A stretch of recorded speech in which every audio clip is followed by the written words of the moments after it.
When I-32 male was 19, I cheated on my girlfriend. I understand it was a crappy thing for me to do, and I regret it. When my ex found out I cheated, she decided to tell my parents. When my parents were informed of what I did, they kicked me out and scolded me, telling me I was a disappointment. I tried multiple times to beg them to give me another chance, but they told me they wanted nothing to do with me. I told them I had nowhere else to go, and they told me I was an adult and needed to deal with it alone. I had a friend, 34 male, who was 21 at the time, and he allowed me to stay with him.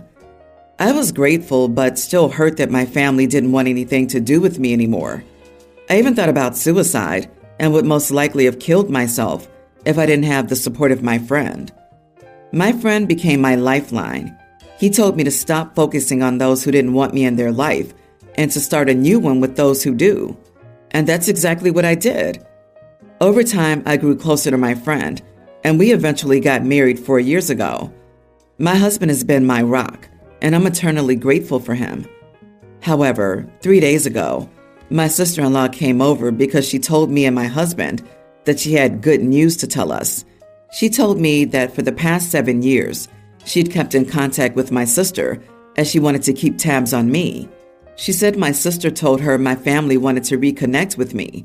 When she told me this, I honestly felt betrayed. I was just hurt and confused, really. I didn't understand why now would be the time they'd want to reconnect with me, and was even more hurt that my sister-in-law would keep such a massive secret for 7 years. When I refused, it led to my sister-in-law getting mad at me. She started saying how I should forgive them, how I'm holding on to grudges, and how they're remorseful for not keeping in touch. This just pissed me off more, and it led to us getting into a screaming match. This eventually led to my husband kicking his sister out. Not even an hour after she left, I got texts from my sister and brothers begging to talk to me. I didn't understand why they wanted to finally speak to me after over a decade. I didn't care and just blocked their numbers. However, my husband sided with his sister, telling me that her approach wasn't right. Still, she was right about me needing to forgive my family. This upset me, and I told him they had years to reach out to me and missed their chance. I told him I came to terms with them not being in my life, and I'm okay with that. He told me that it's not good to hold on to anger and that I should try forgiving them. He then told me that I should forgive them for me and not them so that I could move on. When he said that, it hurt my feelings, and I started to yell at him and told him that I had moved on and that when they kicked me out, they lost their right to call me family. I told him he was my only support system through that, and he saw how I felt during those times. I told him his saying I should forgive them hurts more than what they did to me. He apologized, told me he didn't mean to dismiss my feelings and only wanted what was best for me. That happened 3 days ago, and my sister-in-law is still trying to get me to meet my family. I had to block her number, while my husband hasn't blocked her and is still receiving messages from her, apologizing for overstepping, but going back on her words about me needing to meet them, and has started sending pictures of my nephews that I didn't know I had, and told me that I'm missing out on being an uncle. Not the idiot, OP. You cheated, and they decided to kick you out over it. They kicked you out and willingly went zero contact with you and kept your sister-in-law as a handy source of info for all this time, rather than displaying any actual remorse towards you. Why now, after 7 years of opportunities, chances, and time? They knew where you were. The thing is, they had 7 whole years in which they apparently knew perfectly well where to find you, and clearly even had your number. Yep, why now? Money, caretaker for sick or elderly relative? Somebody needs an organ? It could be that the family wants to put all this behind them and conveniently forget the pain that they caused. But who's to say that there isn't a motive? It's not even one person gradually trying to re-enter and talk it out. Everyone's back in full force. Yeah, somebody needs an organ, LOL. Kidney, liver. Someone's dying and needs a donor. Or a free babysitter for the nephews OP didn't even know existed. Sister-in-law thrives on drama and is an incredible steaming idiot here. She essentially spied on you for almost a decade. That's actually insane. She's been reporting on you to people you're in no contact with for 7 years. No wonder you felt betrayed. She can screw off sideways and forever. And good news, your family deigns to acknowledge you now. Now, they can screw right off too. I have 2 much younger twin siblings, Ben 19 male and Zoe 19 female. They don't get along and are always fighting. It gets so bad that my mom once secretly told me that she regrets having more children. She was joking, I think. I believe they're both equally at fault, as does Mom, but our dad dotes on Zoe a lot and believes Ben is just a stupid delinquent. For context, Zoe's more well-behaved than Ben, and she's currently in college doing a pretty tough program. I'm very proud of her. She worked hard for it. Ben really doesn't want to go back to school and shuts down every conversation related to it. He's also a painter and is always drawing or painting. He's slightly stubborn and should be thinking more about his future. Not school necessarily, but ultimately it's his choice. Still, he can only survive on little part-time jobs for a while. Anyway, my parents invited my husband and me to dinner, and we said sure.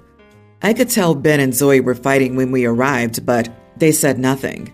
Then we sat for dinner, and Zoe announced that Ben had gotten a girl pregnant. My dad went red in the face and wouldn't even hear Ben out. It all happened so fast, but Dad went into Ben's room and threw all of his art stuff out of the window. He even took his guitar and locked it somewhere in the basement. He also called Ben several names. I've literally never seen Ben cry like that. When Ben finally managed to speak, he clarified that it was just a scare. No girl is currently pregnant with his child. He's now locked himself in his room and hasn't even left to go to work, according to my mom. I'm so incredibly heartbroken for him. My dad doesn't care that he misunderstood because the scare is just as bad to him. And Zoe doesn't feel an ounce of regret either. She said everyone was saying it, and she only brought it up out of concern. She thinks he deserves to have his things destroyed because he lives in a fantasy land. Because of this, I've stopped giving my sister money. I gave her a lot of pocket money to spend on herself as a treat. I do the same with my brother, but I've stopped for her. My mom gets it, but my dad won't stop calling me to yell at me for playing favorites, punishing my sister for doing the right thing, and rewarding my brother for being a bum. I told him I wouldn't speak to him anymore, and he just told me he was disappointed. My husband thinks I should have talked it out some more, but I genuinely think that they went too far this time. Some of the stuff my dad trashed were things Ben created almost 10 years ago, and the way Zoe smiled the whole time honestly creeped me out. Am I the idiot? Not the idiot. OMG. So many serious issues. Your siblings are lucky to have you trying to look out for them. You're in the right. Dad is playing favorites. I wonder if your brother's dealing with multiple issues. It can take men a little longer to find their footing in young adulthood. It isn't always laziness. Your sister is a little meanie bully. She did that on purpose to hurt him. But this goes way too far. I wouldn't give her a penny until she apologizes and changes her behavior. Why reward her antics? My dad won't stop calling me to yell at me for playing favorites. Oh, that's rich. He's been spoiling his little princess for years, hasn't he? And he's been an idiot to his son the whole time, too. Is your brother a bum? Maybe. Is he living in an art fantasy? Maybe. In this incident, though, nothing was his fault. But your sister is absolutely a spoiled and malicious little idiot. And your dad is, well, not a good parent. Zoe's just awful. I can understand a couple of 8-year-old siblings trying to get each other in trouble with mommy and daddy, but she's an adult. What a horrible human being. I hope Ben was able to rescue some of his artwork, even if it's not intact. I wonder if there's any possibility Ben could stay with OP for a while if they put a plan in place for him to become self-sufficient. Getting out of that house and away from those people may be all he needs to get his head straight and figure out what he wants to do. He can't keep living in that house forever, working part-time jobs. My daughter Ella is a teen. When she started high school last year, We were told the band would go on this field trip to Orlando. Of course, the trip was expensive.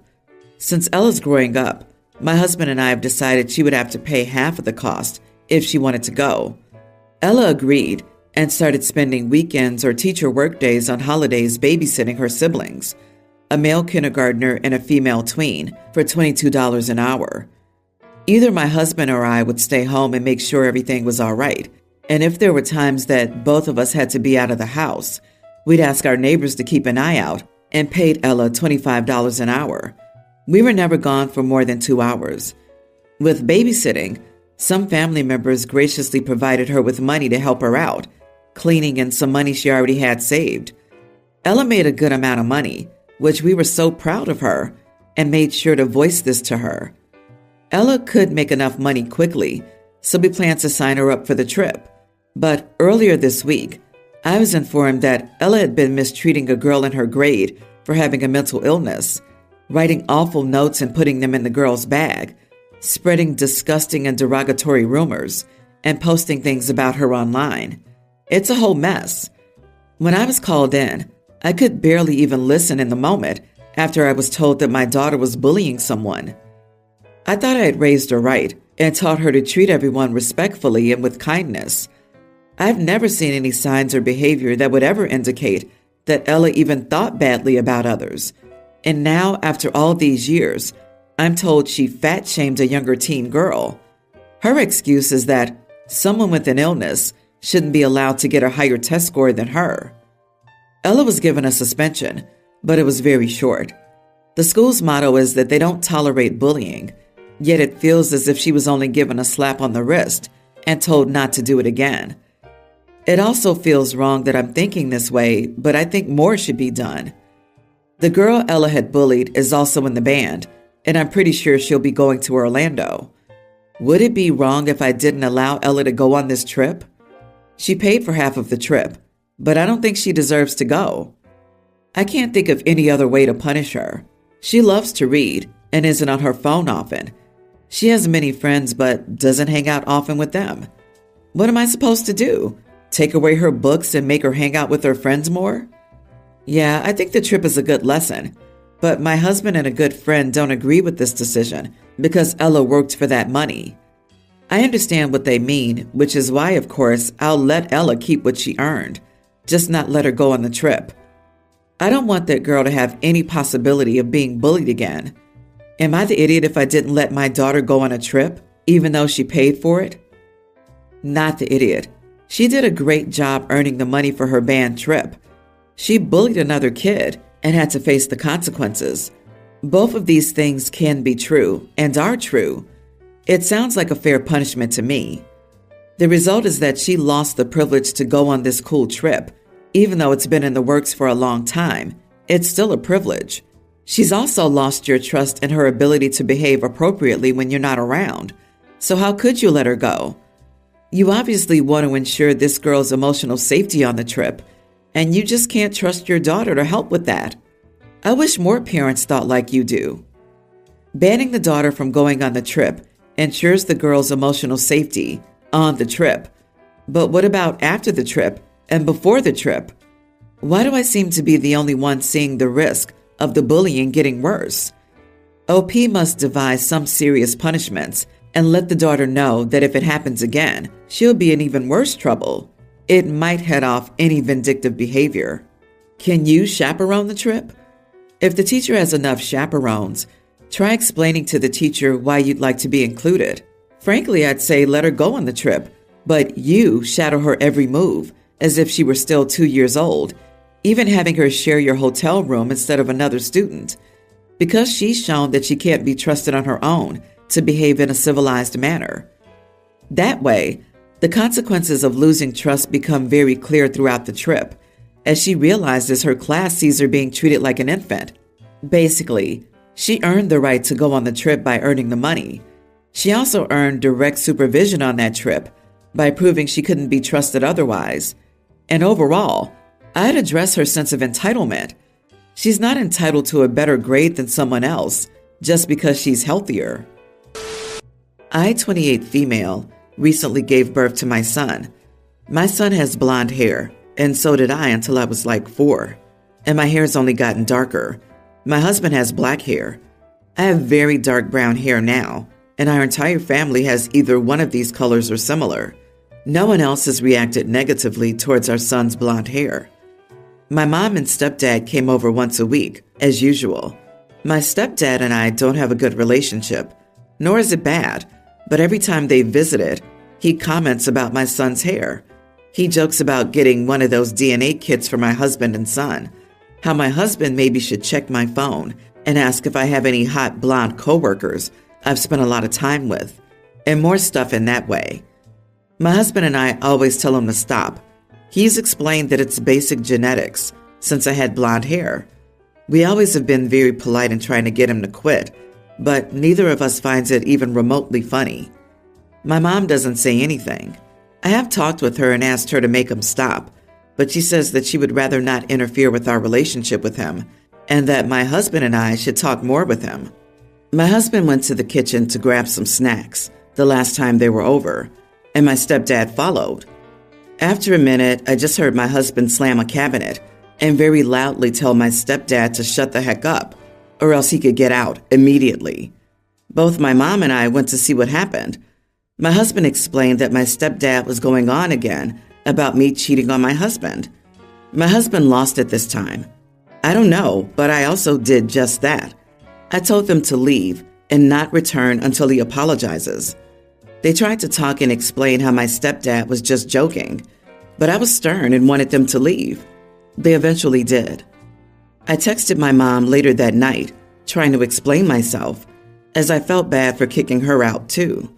She answered back that my stepdad has been feeling really down, that he was disappointed in how I let my husband treat him, and that they both expected some apologies and a lot of work to make up for this. I feel bad and like an idiot. I know I hurt my mom and my stepdad, and that I may have made a harsh decision. My sister told me that she understood my frustration, but I didn't have to react like that. My husband is on my side and told me he's glad they won't come over.